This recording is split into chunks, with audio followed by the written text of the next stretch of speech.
turminha da Escola Municipal Adélia Silva Costa.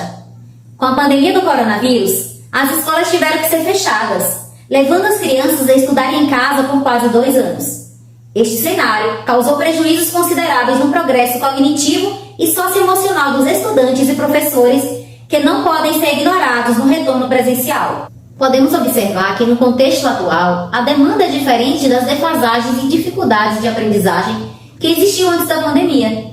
Por isso, é preciso mais do que recuperar. É necessário recompor a aprendizagem dos estudantes, construindo uma ação significativa que vise não só reconectar o estudante à trajetória cognitiva afetada pelo distanciamento, mas também reduzir a desigualdade educacional. Os primeiros anos escolares são os mais importantes para o desenvolvimento e a formação de um indivíduo. É nessa fase que as primeiras habilidades cognitivas e educacionais são desenvolvidas e, claro, devem ser estimuladas.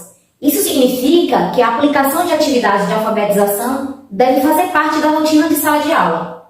Assim sendo, fez-se necessário pensar na recomposição de aprendizagens, com ações e atividades que têm como objetivo potencializar o processo de ensino-aprendizagem, considerando estudantes em diferentes níveis. Inicialmente, foi feita a avaliação diagnóstica, para conhecer o nível da turma e como seria feita a intervenção. Diante dos resultados, eu precisei me reinventar para buscar meios que pudesse atender a turma de maneira significativa. Priorizei o planejamento de atividades diferenciadas, trabalhando o mesmo objeto de conhecimento de forma que pudesse atender os vários níveis da turma. Dividi em 2 grupos, levando em consideração apenas as hipóteses de escrita. No decorrer dos dias, percebi que dessa forma eu não estava alcançando os objetivos. Então, fui experimentando as trocas de agrupamentos, não somente por níveis, mas também por afinidade e comportamento, e aos poucos foi surtindo efeito. Na minha sala não houve enturmação. Continuei trabalhando com os agrupamentos produtivos de acordo com os princípios do Peraí. Vale ressaltar que na fase em que as crianças começam a refletir sobre o sistema de escrita alfabética, o professor alfabetizador deve fazer agrupamentos de maneira planejada, intencional e criteriosa. Desse modo, os agrupamentos produtivos foram feitos da seguinte forma: pré-silábicos com silábicos. A aluna Laisa se envolve nas tarefas e se relaciona bem com todos. Nesta imagem, ela está ajudando o seu colega Paulo. Esta dupla é produtiva, pois a criança que escreve utilizando as letras que correspondem ao valor sonoro convencional pode ajudar seu colega que ainda utiliza qualquer letra a pensar sobre o valor sonoro, que é inata a cada símbolo. Silábicos com alfabéticos. Ellen, que está na fase alfabética, é uma excelente parceira, ajudando o Juan a compreender que precisamos estabelecer a relação entre grafemas e fonemas. Eu gosto de fazer as atividades em grupo, porque eu ajudo os meus colegas e eles me ajudam. E assim a gente aprende mais. Aqui a palavra H. Qual é a sílaba H? H.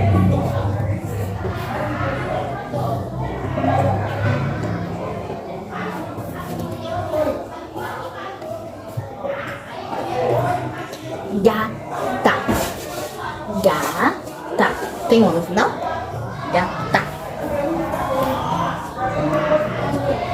Aí aqui você pode fazer ou gato ou gato. Pode ser. Gato. Gata. Silábicos alfabéticos e alfabéticos. O aluno Juan Pablo, ele se relaciona muito bem com todos. Nesta imagem, ele está ajudando Júlia a compreender que para se escrever algumas sílabas, são necessárias 2 letras, por exemplo, já que a colega ora representa a sílaba com o número correto de letras e ora não. É importante lembrar que a mediação da professora deve estar presente em todas as ações. Na proposta, o trabalho foi feito com atividades coletivas e individuais. Nas atividades coletivas, as propostas são desenvolvidas com toda a turma ao mesmo tempo. Nas individuais, proponho a realização de atividades distintas pelos alunos em um mesmo momento, de modo a atender à diversidade de conhecimentos dos alunos. As atividades são ajustadas aos diferentes níveis de conhecimento.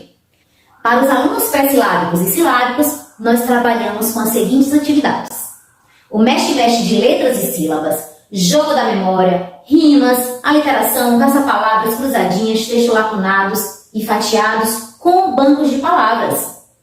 Além disso, o teste de leitura, para poder observar a fluência leitora com as palavras apresentadas lá do mexe-mexe. Com aluno silábico alfabético e alfabético, nós trabalhamos com as seguintes atividades: mexe-mexe fechado de sílabas, palavras ou frases, jogo da memória, caça-palavras, sem os bancos de dados, produção de frase, de texto, o teste de leitura para observar a fluência leitora. Pato contente por um pato com dente, você troca um canguru de pijama por um urubu na cama, você troca um coelho de chinelo por um urubu.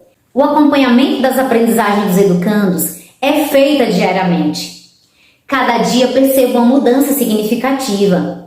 Iniciamos com 2 alunos pré-silábicos, 3 silábicos, 10 silábicos alfabéticos e 11 alfabéticos.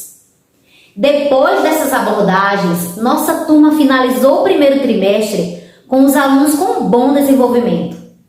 1 silábico com valor sonoro, 3 silábicos alfabéticos e 22 alfabéticos.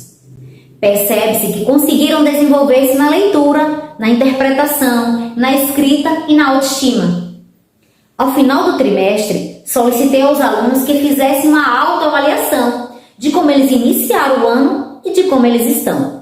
Estou no 4º ano. Estou muito alegre porque eu estou se desenvolvendo bem. E no início das aulas eu não sabia nem ler nem escrever. E hoje em dia eu sei escrever e ler palavrinhas simples. Fico muito feliz em ver que eles mesmos perceberam os avanços. Aproveitei também o momento da reunião de pais e questionei-os se eles perceberam os avanços dos filhos. Todos disseram que estão satisfeitos com a aprendizagem e o desenvolvimento e se propuserem a ajudar neste processo.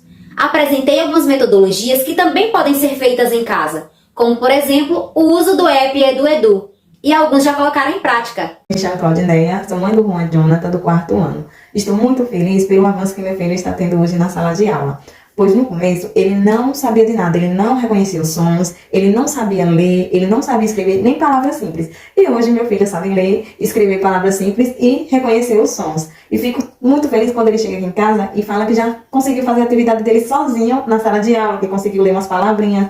Quando ele chega aqui em casa, que ele pega a atividade, vai ler sozinho, escrever. Quando ele não consegue, me pede ajuda. Estou muito, muito feliz. Por fim, acredito que a experiência com os agrupamentos produtivos possibilite que esses saberes sejam compartilhados, discutidos, confrontados, modificados e que, ao mesmo tempo, estimule as crianças a serem protagonistas de seus conhecimentos, cooperando no aprendizado, na autoestima, diminuindo assim a desigualdade educacional.